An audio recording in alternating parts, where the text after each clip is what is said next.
10 വർഷത്തിലേറെയായി നടന്നുകൊണ്ടിരിക്കുന്ന സ്വർണ്ണ തിരിമറിക്ക് വിരാമം.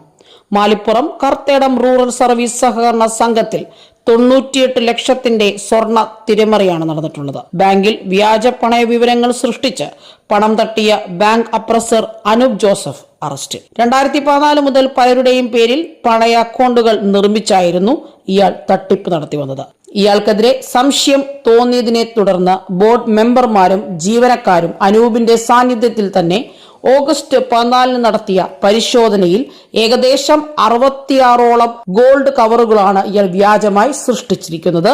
വ്യാജമായി ഈ ഗോൾഡുകൾ പണയം വെച്ചാണ് 98 ലക്ഷത്തോളം രൂപ ഇയാൾ തട്ടിച്ചത്. കുറ്റകൃത്യം ആദ്യം നിഷേധിച്ചെങ്കിലും പിന്നീട് അംഗീകരിക്കുകയായിരുന്നു. കൃത്യമായ പ്ലാനിങ്ങോട് കൂടിയായിരുന്നു ഇയാൾ തട്ടിപ്പ് നടത്തി വന്നത്. ശരിക്കും ഗോൾഡ് ലോണുകൾ എടുക്കുവാൻ എത്തുന്നവരുടെ ഗോൾഡ് കവറുകൾ ഇയാൾ സംഘടിപ്പിക്കുകയും മറ്റ് ഗോൾഡ് കവറിലേക്ക് ഇത് വെക്കുകയും ചെയ്തായിരുന്നു ഓഡിറ്റർമാർ ഉൾപ്പെടെയുള്ളവരെ ഇയാൾ കബളിപ്പിച്ചത്.